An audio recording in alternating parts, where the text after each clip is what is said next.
Media సోదరులకి, పాత్రికా మిత్రులకి, police డిపార్ట్మెంట్కి, అలాగే ఈ సినిమాకి పనిచేసిన ఎంతోమంది నటులు ఈరోజు ఇక్కడికి వచ్చున్నారు. అలాగే the great director, sensational director Puri Jagannadh గారు ఏ సినిమా ముట్టుకున్నా కూడా అది బ్లాక్ బస్టరే. అండ్ దాంతోపాటు మా నిర్మాత చార్మి గారు అండ్ మా బ్యూటిఫుల్ హీరోయిన్ కావ్య. మొన్న ఈ సినిమాకి ప్రమోషన్కి వెళ్ళాం ముంబై.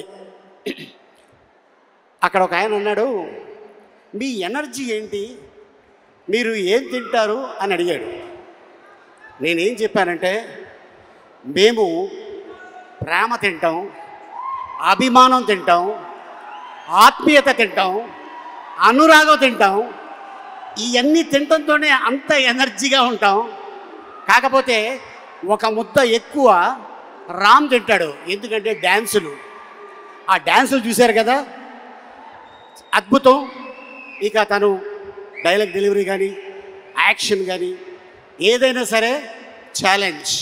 ఇలా చిటికేస్తాడు, ఇంకేదైనా ఉందా, ఇంకేమైనా చెయ్యాలా అని. అంటే వీటన్నిటితో పాటు మీరు ఏం తింటారో చెప్పారు, ఎప్పుడు తింటారో కూడా చెప్పేస్తే సుమ ప్రోగ్రాంలు చూస్తూ తింటాము, మేము అలాగే పెరిగామని చెప్పేస్తే అయిపోద్ది కదా. మీరు కూడా అంతే కదా ఆల్మోస్ట్. అంటే మేము తింటాం, నువ్వు 3 పూటలు కాదు 6 పూటలు తింటావు, అందుకే ఇంత ఎనర్జీగా ఉంటావు. నిన్ను చూసి ఏంటి మీ అమ్మాయి డ్రెస్ అది? ఇట్స్ మైన్, నాదే, నా డ్రెస్. నీ డ్రెస్సా? నేనే మా అమ్మాయికి ఇస్తూ ఉంటాను. కాదు, అసలు నేను ఎప్పుడు చూడలా నేను ఇలాగా. చార్మి గారి దగ్గర అద్దెకి తీసుకున్నా. యాక్చువల్గా ఈ గెటప్లో మా హీరోయిన్ రావాలి, ఆవిడేమో చక్కగా చీర కట్టుకొచ్చింది, నువ్వేమో మేము రాంపోతినేని గారి సైడ్, ఓహో మీరు కావ్య తప్పర్ సైడ్. అందుకని మేము రామ్ గారి కోసం అని ఇట్లా వచ్చాం. Same age, fans same age, same age, ఒక సంవత్సరం అటు ఇట్లో అంతే అంతే. మీరు ఒక డైలాగ్ చెప్పాలి. ఇప్పుడు ఇక్కడ క్లిప్ ప్లే చేస్తాం, పూరి గారి డైలాగ్. ఒక్కసారి డైలాగ్ క్లిప్ ప్లీజ్. ఏమైనా ఉందా? క్లిప్ జస్ట్ ఇప్పుడే ఇచ్చాను, అది క్లిప్ వేయమ్మా, క్లిప్. ఒరే పూరి గారి వైఫై డైలాగ్.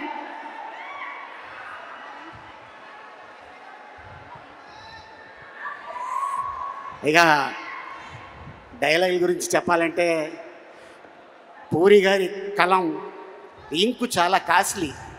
ఒక్కసారి అలా దులిపి ఇలా అన్నాడు అనుకో, అలా చరిత్రలో ఉండిపోద్ది ఆ డైలాగ్. అయితే మీ డైలాగ్ చెప్పేస్తే చాలు. సినిమాలో పూరి గారి సినిమాలోని మీ డైలాగ్ ఏదైనా పర్లేదు. నా సినిమాలో నా డైలాగా? పూరి గారి డైలాగ్. ఐ మీన్ మీ అందరికి తెలుసు, చిరుతో సినిమా. బాగున్నారా, బాగున్నారా, నచ్ me don't touch me. So అక్కడి నుంచి పోకిరిలో మా అన్న ఆయన ఏజ్కి హీరోయిన్ లవ్ చేస్తుంటాడు. నీ ఏజ్ ఏంటి, కింద గేజ్ ఏంటి అన్న డైలాగు. అది ఇప్పుడు కూడా ఎక్కడికి వెళ్ళినా కూడా ఎప్పుడు చెప్తూనే ఉంటారు. అండ్ అలాగే అండ్ ఇసుక, ఈడియట్ మీ అందరికి తెలుసు, బీదర్. అండ్ అలాగే అమ్మా నాన్న తమిళ అమ్మాయి. అండ్ అలాగే టెంపర్, బద్రి, గంగతో రాంబాబు, ఇలాగ ఎన్నో ఎన్నో ఎన్నో. అయితే ఇప్పుడు మీరు డబుల్ ఇస్మార్ట్లోని డైలాగ్, మీ క్యారెక్టర్ డైలాగ్ ఒకటి చెప్పండి. అవుతుంది, నేను అటు వెళ్తా, వేరే ఏదో భాష మాట్లాడుతున్నారు మీరు. నువ్వు టెన్షన్ పడుకో, నీ గురించి కాదు, నేను ఇక్కడ ఉంటా. ఎందుకైనా మంచిది, నువ్వు అక్కడే ఉండు. ఇక్కడే ఉంటా. ఇప్పుడు చెప్పండి. అంటే ఈ క్యారెక్టర్ని అమెరికా ఎక్కడో అవతల నుంచి తీసుకొచ్చిన character, with body language. With body language, body language. దీంట్లో నా క్యారెక్టర్ పేరు బోకా. ఆ బోకా ఎలా ఉంటాడు, ఎలా వస్తాడు, ఏంటి అనేది మీరు 15వ తారీఖు చూస్తారు. బట్ మా సుమ అడిగింది కాబట్టి డెఫినెట్గా మీకోసం ఒక ఇంట్రడక్షన్ షాట్ నాది తీయటం జరిగింది. దాని వాకు, దాని సౌండ్, అది ఎలా ఉంటుంది.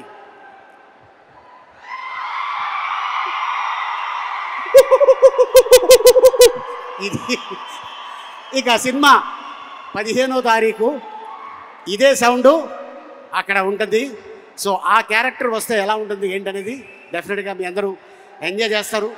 ఈ సినిమాని 2 గంటల సేపు మీరు థియేటర్లో ఒకటి తర్వాత ఒకటి వస్తూనే ఉంటుంది. అంత అద్భుతమైన ఫీడ్బ్యాక్ ఇచ్చారు మా పూరి జగన్నాథ్ గారు. అలాగే ప్రజల్లో ఈ సినిమా ఎప్పుడు చూడాలని కోరిక ఉంది. ప్రజల్లోనే కాదు, మూవీ ఇండస్ట్రీలో కూడా ఈ సినిమా థియేటర్లో చూడాలి, ఆయన పెద్ద హిట్ కొట్టాలని మనస్ఫూర్తిగా టెక్నీషియన్స్తో పాటు నేను కోరుకుంటున్నాను. And thank you so much ఇంత అద్భుతమైన అవకాశం ఇచ్చినందుకు. అండ్ ఈ వేదిక మీద ఇందాక డాన్సర్స్ చేశారు. కళ వరంగల్లోనే ఉంది. మర్చిపోయాము ఒక్కసారి